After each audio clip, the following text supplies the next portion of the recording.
I'm just going to put this here. When I was in the Navy, before I joined OSS, I used to take drafts of, I worked at Great Lakes, and when a class graduated, somebody had to take them to sea duty or training school or here and that. Yeah. So quite often they'd call on us to chaperone them. So I took quite a few trips around the country, taking a bunch of sailors. One time I took a trip, this was not this, but they gave us a chance to try sea duty. So I signed up for sea duty and I got on a DE on a shakedown cruise. And they went to Bermuda. So I got on the ship and we went to Bermuda. I thought I'd see if I could like sea duty, but I always got seasick as a kid.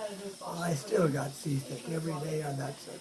And anyway, when we got to Bermuda, you know, you couldn't buy much liquor in this country during the war. Right. Bermuda, all kinds of liquor. So I bought a nice half pint of Seagram's Crown, good, the best brand. And I said, well, I'm going to save that to drink when the war's over. So I took it home. Every time I took a draft someplace, I'd take it with me. I never knew when the war would end. So I put probably 5,000 miles on that bottle, just taking it around the U.S. Every time I took a trip, I took the bottle. Didn't use it. And when I went out to Thailand, I took it out to put it in my bag, and I took it out to Thailand and had it with me there.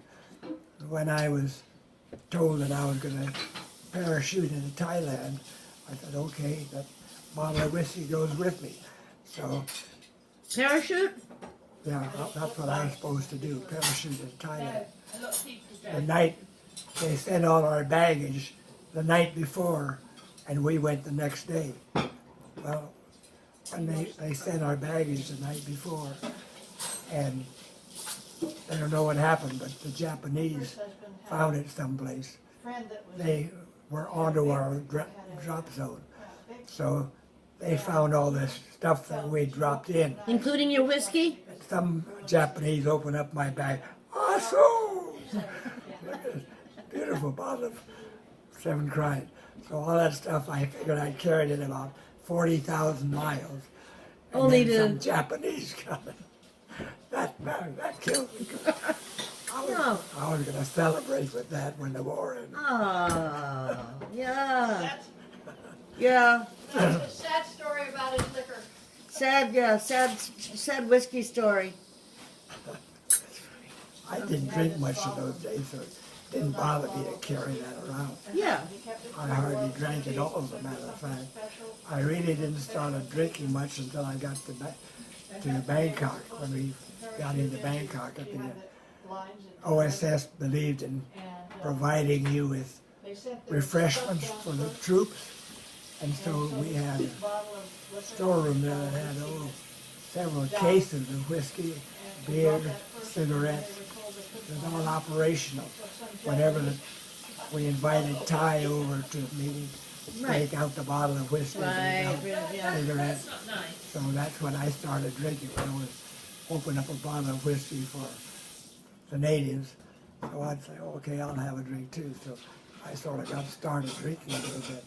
But up until then, I really didn't drink. So where was the building that you actually worked out of in Bangkok? Where was what? Where was the building? Was it the embassy? No, it was at one of the palaces. Uh-huh. It was called the Rose Garden Palace. It belonged to one of the royal family, but that they lived in it. It's just like a palace. And we were catered from downtown. So all our meals came from a fancy restaurant downtown. And so we ate in style and had all the whiskey we wanted coming out of our storeroom. That's not very hard duty, is it? So we lived high on the hog. Was Dwight there with you? Yeah. So the two of you both worked in the same... Yeah. He came in about a week after I did.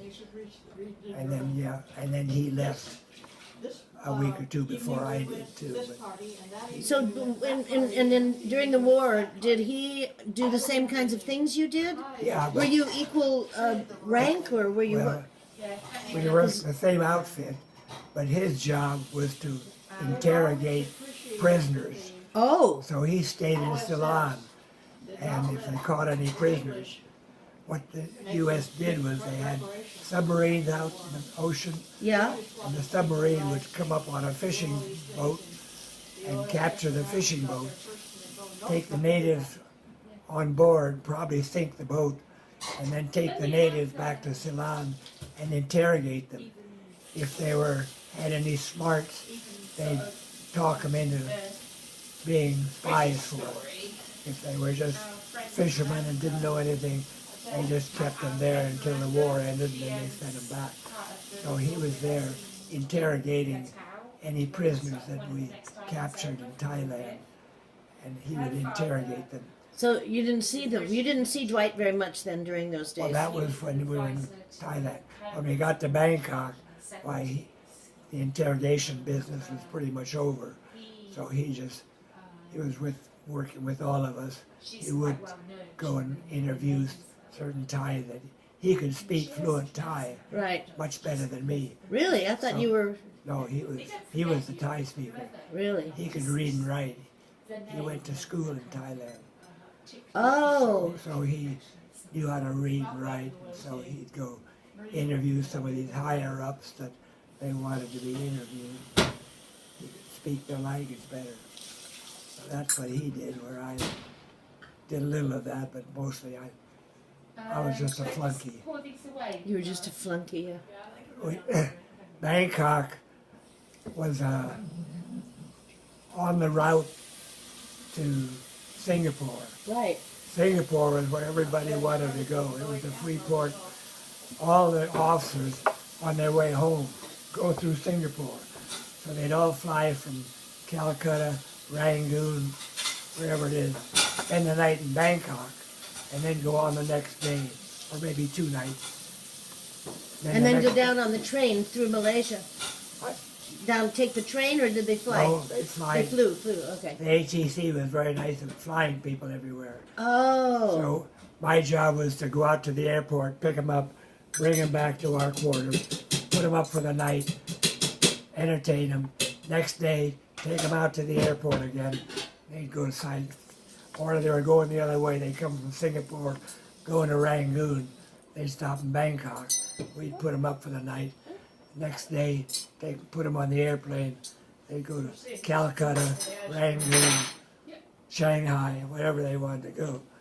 So when the war ended, that was sort of my job as a flunky. I'd take them out to the airport, take them to, sometimes they'd say, take me to a nice restaurant, or where can I find some girls? Oh yeah. So I'd take them to a girly spot.